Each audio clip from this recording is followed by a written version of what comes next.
Ever wondered what type of camping stove is best for your outdoor adventure?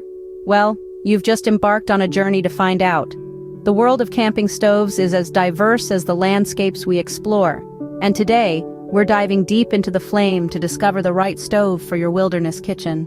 First up, we have the classic canister stove. These are the pop stars of the camping world, small, light, and easy to use. Just screw on a fuel canister, turn the knob, light the burner, and you're cooking. They're great for backpackers who need to keep their load light and don't want to mess with liquid fuel. However, they don't perform as well in cold weather or at high altitude, so keep that in mind. Next, we have liquid fuel stoves. Think of these as the rock stars of the camping stove world.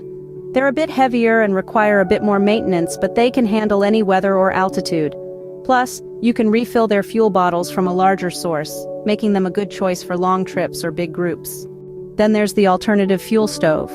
These are the indie artists of the stove world, running on everything from wood to solid fuel tablets to alcohol. They're versatile and eco-friendly, but they can be slower and less efficient than other types.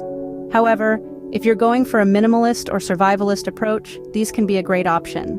Now let's talk about fuel surfaces.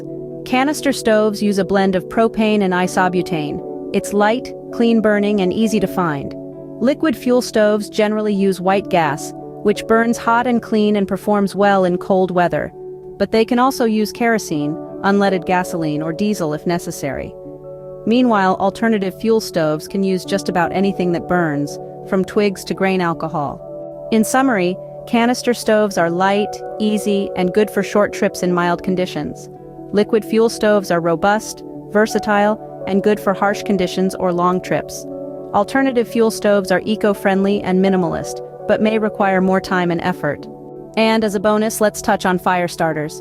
Matches and lighters are the old standbys, but there are also ferrocerium rods which produce sparks when struck, and magnesium bars, which you shave off pieces to ignite. There's even the classic flint and steel if you're feeling particularly rustic. So, there you have it. Whether you're a weekend warrior or a seasoned mountaineer, there's a camping stove out there for you.